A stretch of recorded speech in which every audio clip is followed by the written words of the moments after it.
ఎక్కెగా రాగా రాగా ఇందాక దగులు ఉపోద్ఘాతం. ఈ సంకీర్తన సంసార మాయ బంధ విశ్లేషణ గురించి తెలుపుతుంది. మనిషి జీవితంలో ఒక కోరిక తీరగానే మరొకటి, ఒక బంధం ఏర్పడగానే దానికి అనుబంధంగా మరిన్ని బంధాలు ఎలా వచ్చి చేరుతాయో అన్నమయ్య ఇక్కడ వివరిస్తున్నారు. ఈ అంతులేని తగులు అటాచ్మెంట్ నుండి బయటపడాలంటే అంతరాత్మ అయిన శ్రీ వెంకటేశ్వరుని శరణువేడడమే మార్గమని ఈ కీర్తన సారాంశం. తెలుగు సారాంశం: కాలం గడుస్తున్న కొద్దీ ఈ బంధాల తాకిడి పెరిగి ఇక్కడిదాకా వచ్చింది. శ్రీహరి మాయ ఎంత చిత్రమైనదంటే అది ఇంకా ఎంతగా అల్లుకుపోతుందో ఎవరికీ తెలియదు. తెగని కర్మలకు ఈ దేహం ఒక బంధం. ఆ దేహానికి తోడుగా భార్య, వారిద్దరికీ తోడుగా సంతానం, వీరందరినీ పోషించడానికి ధనం, కనకము, ఇలా ఒకదాని వెంట ఒకటి బంధాలు పెరుగుతూనే ఉన్నాయి. సంసారికి పాడి పంటలు, పొలము, క్షేత్రము, సేవకులు, ఇలా లంపటాలు ఎక్కువవుతున్నాయి. మొదట ఒంటరిగా ఉన్న జీవుడు ఇప్పుడు ఇన్ని మోపుల బంధాలతో భారమయ్యాడు. ఈ ఇహపరాల చిక్కుముడిని విడదీయగలిగేది కేవలం అంతరాత్మ అయిన శ్రీ వెంకటపతి మాత్రమే. English summary: In this insightful song, Annamaya reflects on the ever-growing nature of worldly attachments, Tagulu. He observes that as life progresses, one's entanglement in Vishnu's Maya deepens. It starts with the body due to past karma, leads to a spouse, then children, and subsequently to wealth, property, and servants. What began as a single soul has now become a heavy bundle of worldly burdens. He concludes that these inescapable bonds can only be resolved by realizing that Lord Venkateshwar is the indwelling soul, Antaratma, of everything. వివరణాత్మక విశ్లేషణ. పల్లవి: ఎక్కెగా రాగా రాగా ఇందాక దగులు ఈక్కువ శ్రీహరి మాయనింకనెంతో తగులు. భావము: కాలం గడుస్తున్న కొద్దీ బంధాల తాకిడి, తగులు పెరిగి ఇక్కడి దాకా వచ్చింది. శ్రీహరి సృష్టించిన ఈ మాయ ఇంకా మున్ముందు ఇంకెంతగా చుట్టుకుంటుందో కదా. వివరణ: మాయ అనేది స్థిరంగా ఉండదు. అది సమయం గడిచే కొద్దీ మనిషిని మరింతగా బంధిస్తుందని అన్నమయ్య హెచ్చరిస్తున్నారు. చరణం 1: తెగని కర్మమునకు దేహము దగులు, తగిన దేహమునకు తరుణితో తగులు, సొగిసి యారెంటికి సుతులొక్క తగులు, అగడాయ గనకము అన్నిటితో తగులు. భావము: మనం చేసిన అనంతమైన కర్మల వల్ల ఈ శరీరం ప్రాప్తించింది. ఈ శరీరానికి తోడుగా భార్య, తరుణి, తో బంధం ఏర్పడింది. ఆ ఇద్దరి అనుబంధానికి గుర్తుగా పిల్లలు, సుతులు తోడయ్యారు. వీరందరి అవసరాల కోసం ధనం, కనకము అనే మరో పెద్ద బంధం చుట్టుకుంది. వివరణ: ఒక బంధం మరొక బంధానికి ఎలా పునాది వేస్తుందో ఇక్కడ క్రమ పద్ధతిలో వివరించారు. చరణం 2: ఇంతటి సంసారికి ఈ ఒక్క తగులు, బంతికి నందు గలిగే పాడిపంట తగులు, చెంతని లంపటానకు క్షేత్రము తగులు, సంతగూడే దాసదాసీజనులెల్లా దగులు. భావము: ఇంతటి సంసారికి లోకపు పోకడలు ఒక బంధమైతే, తినడానికి పాడి పంటలు, ఉండటానికి ఇల్లు, పొలం, క్షేత్రము మరికొన్ని బంధాలు. వీటికి తోడుగా సేవకులు, పనివారు, దాసదాసీజనులు ఒక సంతలాగా వచ్చి చేరుతున్నారు. వివరణ: అవసరాలు పెరిగే కొద్దీ మనిషి స్వేచ్ఛను కోల్పోయి లంపటాల్లో మునిగిపోతాడని భావం. చరణం 3: మొదల జీవం డొక్కడే మోపులాయ తగులు, వదలని బంధములు వడ్డివారే తగులు, ఉదుటి హముబరము నొక్కేందే తగులు, అదే శ్రీవేంకటపతి యంతరాత్మ తగులు. భావము: ప్రారంభంలో జీవుడు ఒంటరివాడే, కాని ఇప్పుడు ఇన్ని బంధాల మోపు, బండ్ మోస్నాడు. ఈ బంధాలన్నీ వడ్డీలాగా పెరుగుతూనే ఉన్నాయి. ఇహలోక సుఖాలు, పరలోక చింతలు అన్నీ ఒకే ముడిలో చిక్కుకున్నాయి. చివరకు ఈ బంధాలన్నింటికీ మూలమైనవాడు, వాటిని విడిపించగలవాడు ఆ శ్రీవేంకటపతియే. వివరణ: మనిషి తన అసలైన స్థితిని, ఒంటరి జీవుడు, మరిచి మాయలో పడ్డాడని, అంతరాత్మను దర్శిస్తేనే విముక్తి లభిస్తుందని ముగింపు. తాత్విక విశ్లేషణ: ఈ కీర్తన మాయాతత్వం యొక్క విస్తరణను వివరిస్తుంది. గొలుసుకట్టు బంధాలు. సంసారం అనేది ఒక గొలుసుకట్టు చర్య, చైన్ రియాక్షన్ వంటిదని, ఒకటి మొదలైతే అన్నీ దానంతటా అవే వస్తాయని అన్నమయ్య చెప్పారు. జీవుని భారము: జీవుడు తన స్వభావరీత్యా తేలికైనవాడు, కాని అజ్ఞానం వల్ల బంధాల మోపును మోస్తూ బరువెక్కుతున్నాడు. పరిష్కారం: లోకపు తగులు అటాచ్మెంట్స్ నుండి తప్పించుకోవాలంటే భగవంతుని మీద తగులు డివోషన్ అటాచ్మెంట్ టు గాడ్ పెంచుకోవడమే మార్గం. ఎవరివాడో ఎరగరాదు. ఉపోద్ఘాతం: ఈ సంకీర్తన జీవతత్వ విచారణ గురించి తెలుపుతుంది. మనిషి పుట్టకముందు ఎక్కడున్నాడో తెలియదు, చనిపోయాక ఎక్కడికి పోతాడో తెలియదు. కేవలం ఈ మధ్యకాలంలో దేహంతో ఉన్నప్పుడే నేను, నాది అనుకుంటూ భ్రమపడతాడు. ఈ అనంతమైన కాలచక్రంలో జీవుడు ఆడే ఆటలు, పడే పాట్లు, చివరకు భగవంతునిలో లీనమయ్యే ప్రక్రియను అన్నమయ్య ఇందులో తత్వబద్ధంగా వివరించారు. తెలుగు సారాంశం: ఈ జీవుడు అసలు ఎవరివాడో, ఎక్కడివాడో ఎవరికీ తెలియదు. ఈ లోకానికి అటు ఇటు, జనన మరణకు మధ్య తిరుగుతూ ఆడే ఈ జీవుని ఆటలో భగవంతుడే యజమాని. పుట్టకముందు ఈ జీవుడు కనిపించడు, మరణించాక మళ్లీ కనిపించడు. కేవలం ఈ దేహంతో ఉన్న కొద్ది రోజులే ఈ బ్రతుకంతా ఒక పెద్ద మాయ. ఇక్కడ కొన్నాళ్లు భోగాలు అనుభవిస్తాడు, పరలోకంలో కొన్నాళ్లు ఉంటాడు. కర్మ బంధాలకు చిక్కినప్పుడు ఈ దేహి పడే పాట్లు ఒక వింత ఆటలా ఉంటాయి. తన సంతానం రూపంలో ముందుకు సాగుతూనే వెనుకటి జన్మల కర్మ ఫలాలను అనుభవిస్తూ తిరుగుతుంటాడు. వీటన్నిటికీ శ్రీ వెంకటేశ్వరుడే అంతర్యామి అని గ్రహించిన నాడే ఈ బ్రతుకు ధన్యమవుతుంది. English summary: in this philosophical song, Annamaya questions the origin and destiny of the soul, Jiva. He observes that the soul is invisible before birth and disappears after death. Its existence is perceived only during the brief period it inhabits a body, which he calls a great illusion, Maya. The soul shuttles between earthly pleasures and the afterworld, trapped in the grip of karmic bonds. While it continues its lineage through children, it remains bound by past actions. Annamaya concludes that life finds its true meaning only when one realizes that Lord Venkateshwar is the indwelling ruler, Antaryami, of this entire play. వివరణాత్మక విశ్లేషణ పల్లవి: ఎవ్వరివాడో ఎరగరాదు, అవ్వలివలి జీవుడాటలో పతిమే. భావము: ఈ జీవుడు ఎవరివాడో, ఎక్కడ పుట్టాడో, ఎవరికి చెందినవాడో తెలుసుకోవడం ఎవరికీ సాధ్యం కాదు. ఇటు భూమికి, అటు పరలోకానికి మధ్య ఊగిసలాడుతూ ఈ జీవుడు ఆడే ఆటలో ఆ పరమాత్మయే పతి, శ్రేష్ఠుడు యజమాని. వివరణ: జీవుడు పరమాత్మ అంశే అయినా మాయలో పడి తన మూలాన్ని మరిచిపోతాడని భావం. చరణం 1: ధర జనించక తొలుత తను గానరాదు, మరణమందిన వెనక మటి కానరాదు. ఉరువడి దేహముతో నుండిన ఎన్నాళ్లే మరలు జీవుని బతుకు మాయవో చూడా. భావము: భూమిపై పుట్టకముందు ఈ జీవుడు ఎక్కడున్నాడో మనకు కనపడడు. అలాగే మరణించిన తర్వాత కూడా మళ్లీ కనిపించడు. కేవలం ఈ శరీరంతో ఉన్న కొద్ది కాలమే ఈ జీవుని బ్రతుకు కనిపిస్తుంది. ఆలోచించి చూస్తే ఇదంతా ఒక పెద్ద మాయ.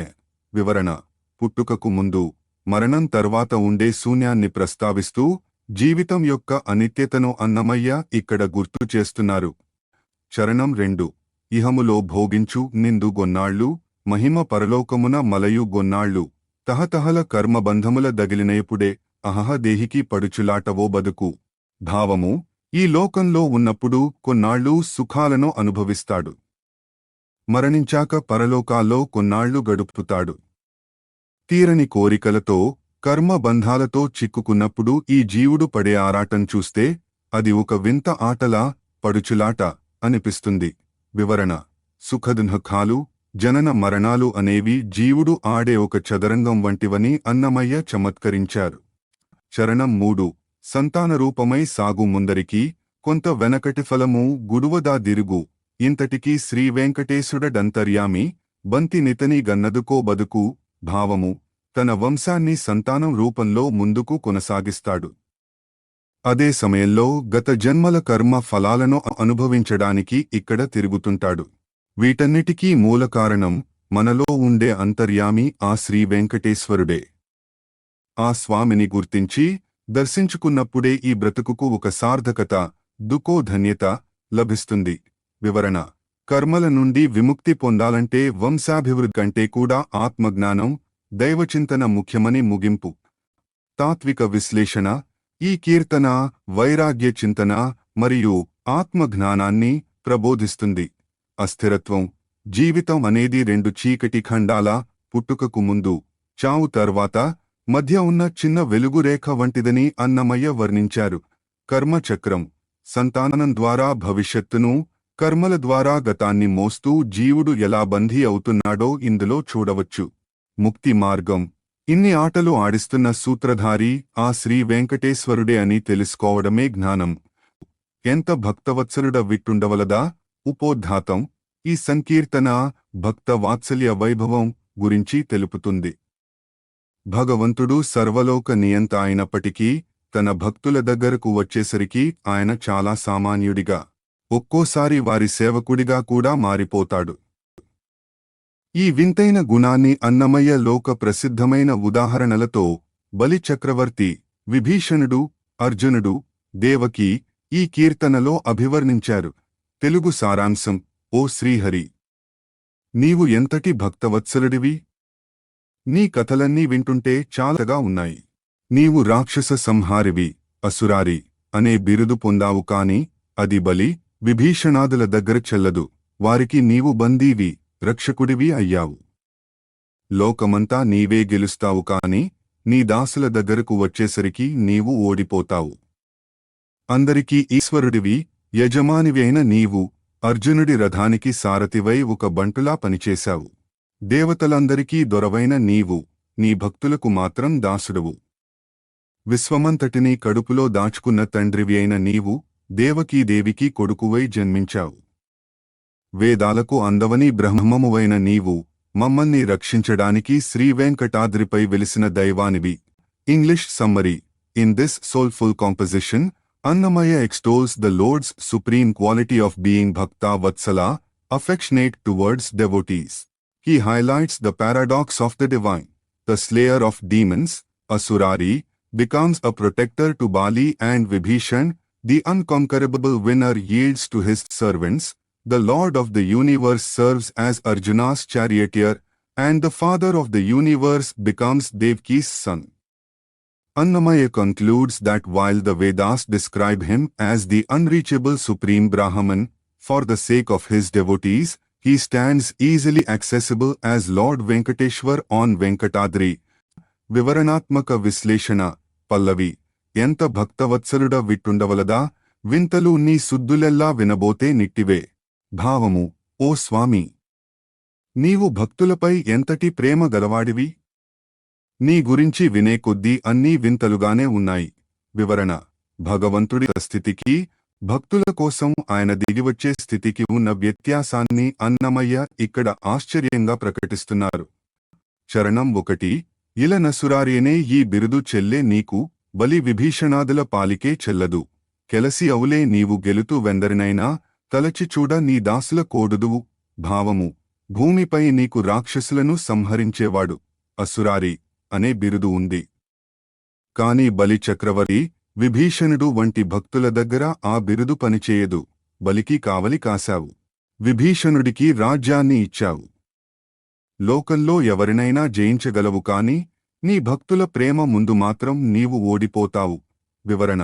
భగవంతుడు అజేయుడైనప్పటికీ భక్తుల భక్తికి మాత్రం లొంగిపోతాడని అర్థం. చరణం 2. ఇందరి పాలిటికిని ఈశ్వరుడ వేలికవు, పందవై యర్జును బండి బంటవైతివి. వందనకు నౌలే దేవతలకే దొరవు, అందపు నీ దాసులకు నన్నిటా దాసుడవు. భావము. అందరికీ నీవు ఈశ్వరుడవు, పాలకుడవు. కాని కురుక్షేత్ర యుద్ధంలో అర్జునుడి కోసం రథంతోలే సారథివి, బంటు అయ్యావు. దేవతలందరికీ నీవు అధిపతివి, కాని నీ అందమైన భక్తులకు మాత్రం నీవు అన్ని విధాలా దాసుడివై సేవలు చేస్తావు. వివరణ. అర్జునుడికి సారథ్యం చేయడం ద్వారా భగవంతుడు భక్తుల పట్ల తనకున్న సామాన్యత్వాన్ని చాటుకున్నాడని భావం. చరణం 3. కడుపులో లోకము కన్న తండ్రి విన్నిటాను, కొడుకవు దేవకికి గోరినంతనే, తడవితే వేదములు తగిలే బ్రహ్మమవు, విదువని మాకైతే శ్రీవేంకటాద్రి పతివి. భావము. విశ్వాన్నంతా నీ కడుపులో ఉంచుకున్న జగత్ తండ్రివి నీవు. కాని దేవకీదేవి కోరుకోగానే ఆమెకు ముద్దుల కొడుకువయ్యావు. వేదాలు వెతికినా దొరకని పరబ్రహ్మము నీవు. కాని నిన్నే నమ్ముకున్న మాకు మాత్రం శ్రీవేంకటాద్రిపై వెలసిన సులభమైన దైవానివి.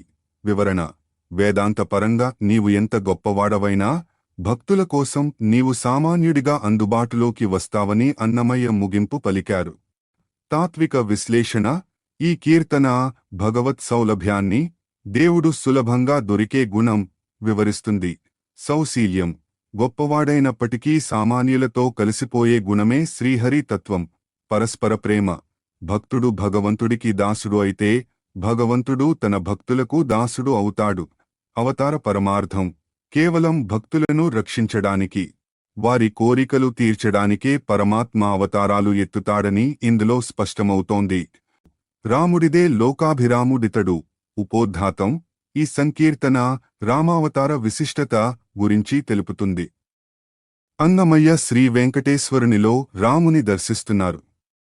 చిన్నతనంలోనే తాటకిని సంహరించడం నుండి రావణ వధ చేసి అయోధ్యను పాలించడం వరకు రాముడు చేసిన వీరకృత్యాలను ఆశ్చర్యార్థక ధోరణిలో వర్ణిస్తూ ఆనాటి రాముడే నేడు మన కళ్లముందు శ్రీవేంకటేశ్వరుడిగా ఉన్నాడని కొనియాడారు.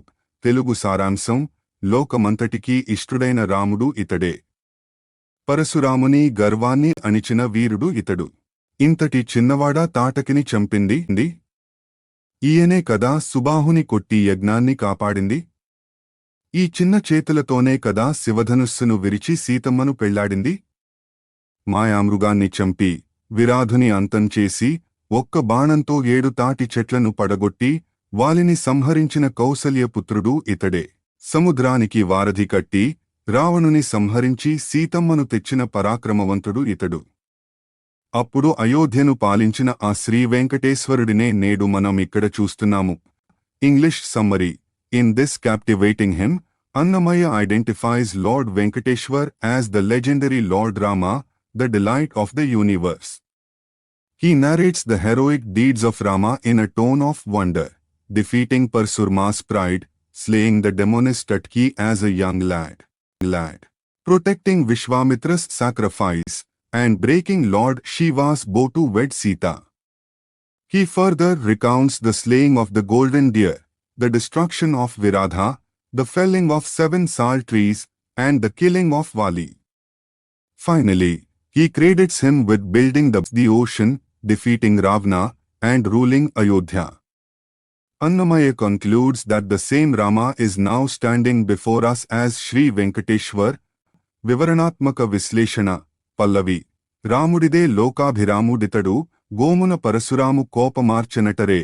Bhavamu: లోకానికి అత్యంత ప్రియమైన రాముడు ఇతడే, శ్రీ వెంకటేశ్వరుడే. తన సౌకుమార్యంతోనే గోమున పరశురాముని కోపాన్ని, గర్వాన్ని అణిచివేసినవాడు ఇతడే.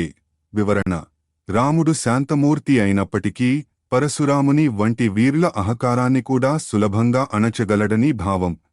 చరణం 1: ఈతడా తాటకి జించే ఈ పిన్నవాడా, ఆతల సుబాహుగొట్టి యజ్ఞముగాచే, చేతనే ఈ కుమరుడా శివుని విల్లు విడిచే, సీతకమ్మ బెండ్లాడే చెప్ గొత్తగదవే. భావము: ఇంతటి చిన్న వయసులోనే ఈయన తాటకిని సంహరించాడా? సుబాహుడిని చంపి విశ్వామిత్రుని యజ్ఞాన్ని కాపాడింది ఈయనేనా? ఇంతటి సుకుమారమైన చేతులతోనే శివధనుస్సును విరిచి సీతమ్మను వివాహం చేసుకున్నాడా? ఇవన్నీ వినడానికి ఎంత కొత్తగా, ఆశ్చర్యంగా ఉన్నాయి. వివరణ: రాముడి బాల్య పరాక్రమాన్ని ఇక్కడ అన్నమయ్య అద్భుతంగా వర్ణించారు. చరణం 2: మన కౌసల్య కుడుక మాయ మృగము నేసే, ధనుజుల విరాధుని తానే చెలచే, తనుమాడే నేడు దాళ్లు తోడనే వాలి నడ్చే, ఇనకులుడితడా ఎంత కొత్త చూడరే. భావము: కౌసల్యాపుత్రుడైన ఈయనే కదా మాయామృగాన్ని, మారీచుని కొట్టింది. విరాధుడనే రాక్షసుడిని సంహరించింది. 7 తాటి చెట్లను ఒక్క బాణంతో కూల్చి వాలిని అణచివేసిన సూర్యవంశ ఇనకుల తిలకుడు ఇతడే కదా. వివరణ: అరణ్యవాసంలో రాముడు చేసిన వీరకృత్యాలను ఇక్కడ ప్రస్తావించారు. చరణం 3: ఈ వయసు తానే యాయక్కువ జలధి గట్టి, రావణు జంపి సీత మరల తెచ్చెను, శ్రీవేంకటేశుడితడా సిరుల నయోధ్య ఏలే, కావున నాటికి నేడు కంటి మిట్టె కదరే. భావము: ఈ చిన్న వయసులోనే సముద్రంపై వారధి కట్టి రావణుడిని మట్టికరిపించి సీతమ్మను తిరిగి తెచ్చాడు. సంపదలతో అయోధ్యను పాలించిన ఆ శ్రీరామచంద్రుడే ఈ శ్రీ వెంకటేశ్వరుడు. నాటి రాముడిని నేడు వెంకటాద్రిపై ఇలా చూస్తున్నాము కదా. వివరణ: రామాయణ ముగింపును శ్రీవేంకటేశ్వరునితో అనుసంధానిస్తూ అన్నమయ్య ఈ సంకీర్తనను తాత్విక విశ్లేషణ: ఈ కీర్తన అవతార ఐక్యతను చాటుతుంది. హరిహరాదుల ఐక్యత. అన్నమయ్య దృష్టిలో రాముడు, కృష్ణుడు, వెంకటేశ్వరుడు అందరూ ఒక్కటే. ఆశ్చర్యరసం: దైవం చేసే పనులు మానవ మాతృలకు సాధ్యం కావు కాబట్టి ఆ పనులను చూసి ఆశ్చర్యపోవడం భక్తిలో ఒక భాగం, సౌలభ్యం. నాటి రాముడు నేడు వెంకటేశ్వరుడిగా మన కళ్ల ముందే ఉన్నాడనే భావం భక్తులకు కొండంత ధైర్యాన్ని ఇస్తుంది. ఏమి చేసినా నీరున మెట్టు వాసును ఉపోద్ఘాతం. ఈ సంకీర్తన భగవత్ కృప, కృతజ్ఞత గురించి తెలుపుతుంది. సాధారణంగా మనిషి కర్మలకు, ఇంద్రియాలకు, జన్మ పరంపరలకు బందీ అయి ఉంటాడు. తనంతటా తాను వీటి నుండి బయటపడలేడు. అటువంటి స్థితిలో శ్రీవేంకటేశ్వరుడు స్వయంగా వచ్చి తనను ఎలా రక్షించాడో అన్నమయ్య ఇక్కడ వివరిస్తున్నారు. లోకంలో శక్తిమంతులైన వారు దీనులను ఆదుకోవడం సహజమని, కాని భగవంతుడు తనను రక్షించిన విధానం అసాధారణమని కొనియాడారు. తెలుగు సారాంశం: కోరిన కోరికలు తీర్చే కరుణానిధి. నేను ఏమి చేసినా నీ రుణాన్ని ఎలా తీర్చుకోగలను? కర్మలు నన్ను బందీగా పట్టుకోబోతుంటే నీవు వచ్చి నన్ను విడిపించావు. శక్తివంతులు దీనులను ఆపదలో చూసినప్పుడు అడ్డుపడి రక్షించడం నీకు సహజమే. పంచేంద్రియాలనే శత్రువులు నన్ను ఇటు అటు లాగుతుంటే నీవు ఉపాయంతో నన్ను నీ వెనుక దాచుకుని కాపాడావు. అనేక జన్మల బంధాలు నన్ను అడ్డుకోగా నీవు వాటన్నింటినీ తొలగించి నాకు తోడుగా నిలిచావు. ఓ శ్రీవేంకటేశ్వర! లోకంలో శూరులైన వారు అందరి భయాలను పోగొట్టినట్లే నీవు నా భవభయాలను పోగొట్టావు. English summary: In this moving hymn, Annamaya expresses his profound gratitude to Lord Venkateshwar, questioning how he could ever repay the divine debt. He describes how the Lord rescued him when karmas, past actions, tried to imprison him, much like a powerful protector saves the weak. When the five senses acted as enemies trying to distract him, the Lord shielded him with divine strategy. As multiple births and their bonds surrounded him, the Lord cleared the path and stood by him. Annamaya concludes that just as worldly hero the fears of the masses, the Lord, the ultimate hero, has dispelled his existential fears. వివరణాత్మక విశ్లేషణ. పల్లవి: ఏమి చేసినా నీరున మెట్టు వాసును, కామిత ఫలదవో కరుణానిధి. భావము: ఓ కరుణా సముద్రుడా! కోరిన ఫలాలను ఇచ్చే దైవమా! నేను ఎన్ని చేసినా, ఎన్ని జన్మలెత్తినా నీవు నాకు చేసిన మేలుకు బదులుగా నీ రుణాన్ని ఎలా తీర్చుకోలేను అని భావం. వివరణ: భగవంతుని కృప వెలకట్టలేనిదని, అది మనిషి చేసిన ఏ సేవకు సమానం కాదని అన్నమయ్య వినమ్రంగా చెబుతున్నారు. చరణం 1: చేరి కర్మములు నన్ను చెరవట్టుకుండగాను, పేరువాడి వచ్చి విడిపించుకొంటివి. సారే తగవట్టే కాదా శక్తిగలవారెల్లా, నారయ దీనుల గంటే నడ్డమై కాతురు. భావము: నా కర్మలన్నీ నన్ను చుట్టుముట్టి జైలులో వేయాలని చూస్తుంటే నీవు గొప్ప కీర్తి గలవాడివై వచ్చి నన్ను వాటి నుండి విడిపించావు. లోకంలో శక్తివంతులైన వారు దీనులను ఆపదలో చూస్తే అడ్డుపడి రక్షించడం ధర్మం కదా. నీవు కూడా ఆ ధర్మాన్నే పాటించి నన్ను కాపాడావు. వివరణ: కర్మలను ఒక చెరసాలగా, భగవంతుడిని ఆ చెరసాల నుండి విడిపించే రక్షకుడిగా ఇక్కడ వర్ణించారు. చరణం 2: అరులు పంచేంద్రియములందు నిందు దియ్యగాను, వెరవుతోడ వెనక వేసుకొంటివి. పరగ నట్టే కాదా బలువులైన వారు, అరయ బేదలకైన ఆపద మానుతురు. భావము: 5 ఇంద్రియాలనే శత్రువులు నన్ను రకరకాల ఆకర్షణలతో ఇటు అటు లాగి పీడిస్తుంటే నీవు ఒక ఉపాయంతో నన్ను నీ వెనుక దాచుకున్నావు, రక్షణ కల్పించావు. లోకంలో బలవంతులు పేదలకు ఆపద వచ్చినప్పుడు వారిని ఆదుకోవడం సహజమే కదా. వివరణ: ఇంద్రియ నిగ్రహం మనిషికి సాధ్యం కానప్పుడు భగవంతుని శరణాగతి ఆ ఇంద్రియాల నుండి రక్షణ కల్పిస్తుందని భావం. చరణం 3: పలు జన్మములే నన్ను పరి అరికట్టుకోగా తొలగదోసి నాకు దోడైతివి. ఎలమి శ్రీవేంకటేశ ఇలా శూరులైన వారు బలు భయమిందరికి పాపుచుందురు. భావము: గతించిన అనేక జన్మల వాసనలు నన్ను అడుగడుగునా అడ్డుకుంటుంటే నీవు వాటన్నింటినీ తొలగించి నాకు తోడుగా నిలిచావు.